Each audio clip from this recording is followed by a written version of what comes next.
अस्सलाम वालेकुम दोस्तों, कैसे हो? मुझे उम्मीद है कि आप सब सही होंगे। आज जो हम बात करेंगे कुवैत की कुछ बड़ी खबरें निकल के आ रही हैं जो कि आपके लिए ज़रूरी हैं। कुवैत में रहते हैं गिरफ्तारी, चेकिंग और यहाँ पर हमला किया गया है। बहुत बड़ी खबर आ रही है निकल के कुवैत से जो आप लोगों के लिए ज़रूरी है। चैनल को पहली बार देख रहे हैं, सब्सक्राइब करें। सबसे पहली खबर की तरफ बढ़ते हैं। अगर आप लोग कुवैत के अंदर रहते हैं तो कुवैत में अभी एक हमला किया गया है। अगर आप कहीं पर भी सायरन की आवाज़ सुनते हैं या फिर कहीं पर भी मिसाइल वगैरह गिरता है या फिर ड्रोन आता है तो आप सावधान रहें, सतर्क रहें और सायरन की आवाज़ सुनते ही जो है सुरक्षित जगह जो है आपने देख लेनी है, क्योंकि हाल ही में बीते कई दिनों से लगातार जो है मिसाइल गिर रहे हैं और साथ ही साथ में कुछ ऐसी जगहों पे गिर रहे हैं जो रेसिडेंसी एरिया हैं, उन जगहों पे गिर रहे हैं और काफ़ी ज़्यादा नुकसान हो सकता है लोगों को। तो इस चीज़ का आपने खास करके ध्यान देना है।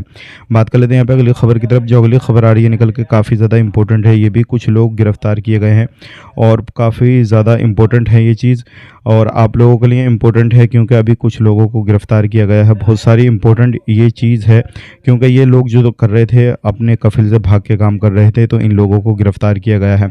तो अगर आप भी इस तरीके से कहीं पे कामकाज कर रहे हैं, कुछ भी किसी भी तरीके का, तो सावधान हो जाएं, सतर्क हो जाएं, क्योंकि बहुत सारे लोगों को इस तरीके से पकड़ा जा रहा है।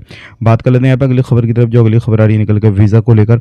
वीज़ा के हवाले से एक भाई ने सवाल किया, वीज़ा चालू है क्या? मैं आपको बताना चाहूँगा, बिल्कुल वीज़ा चालू है। आप वीज़ा ले सकते हैं, कोई भी मसला नहीं है किसी भी तरीके का। आप आराम से वीज़ा अपने निकलवा सकते हैं। 18 नंबर, 20 नंबर और 23-24 नंबर, और आप आराम से ये वीज़ा सारे ले सकते हैं। तो ये काफ़ी ज़्यादा इंपॉर्टेंट जानकारी थी जो कि आप तक शेयर कर दी। वीडियो अच्छा लगा लाइक करें, शेयर करें। आप अपना ख्याल रखें।